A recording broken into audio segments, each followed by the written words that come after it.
The Stranger Things Part 2 chapter in DBD has been very smooth in the grand scheme of things, and I'm really happy with how Vecna feels to play as and play against. However, there are some things that I think are worthy of some change. Number 1. His Vine attack, or M2, needs a stronger cooldown or overall debuff. This was the one thing that I had hoped would be touched from the PTB coming to live, but sadly it wasn't. And if you're thinking it was, you are mistaken. They changed the Vine attack cancel cooldown to prevent hard zoning, but not the actual attack cooldown itself.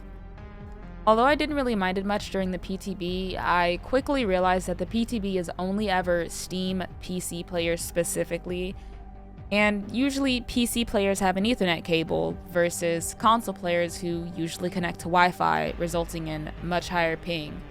This can lead to some of the jankiest interactions with his Vine attacks, and then I started to realize it's also a bit more of a problem overall for some of the following larger reasons.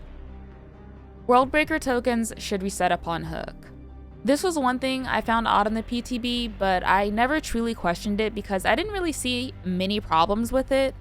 However, the more that I play against him, well, the more I realize how much of an issue it can be, sometimes. If timed properly, a survivor's unhook protections can be skipped right over completely, which I'm sure isn't intended, but it can be frustrating for the average player to go against.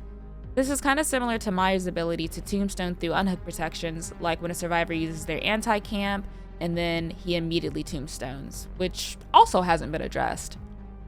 Now that I think about it, I wonder if they even know that's a thing. I also found it a little odd considering this was also similar to the Kursu and Wesker's infections, which the latter at least sets infection back to half to ensure survivors still have a fighting chance. But they didn't think to not make the same mistake that happened with Kursu's PTB just last year in September. Number 3. Worldbreaker should not trigger for everyone. Worldbreaker lasts 2 minutes or less, and currently to trigger it, it needs just 2 tokens, which is pretty easy effort. As soon as Worldbreaker triggers, any survivor is susceptible to losing a health state back to back, even if they have 0 tokens themselves. Sure, other killers like Myers can gain full expose by having one teammate feed him stock, but it's still a hell of a lot more effort overall. And yes, while you can use the clocks to speed it up in the first phase, once the clock reaches a 4th left, there is still an additional 60 seconds of unremovable Worldbreaker.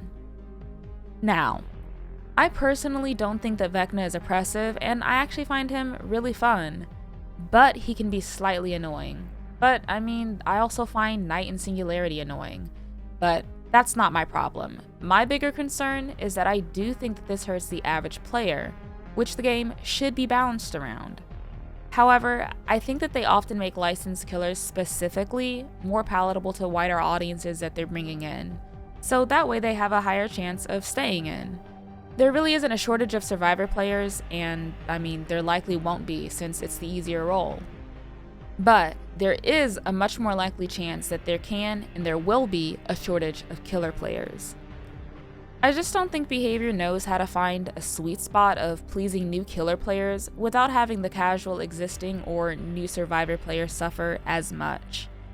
A pattern I really hope to see change, but I also really hope that they don't kill him like they basically did the Krasu. Because he's super fun and he just needs minor changes, not overkill. And while I am saying that I'm hopeful, the likelihood of him being changed anytime soon is probably not gonna happen. I do know that there's apparently a PTB coming up February 24th. They haven't confirmed it just yet, but if this is true, then I could see him being on the back burner for a while. It's not game breaking and it's not something that's overwhelmingly necessary, but I do worry about this ruining his public perception. Of course, I don't think it's going to be as bad as Skull Merchant's public perception, but I mean, we do see how some survivors act when they are faced with killers that they find even slightly annoying.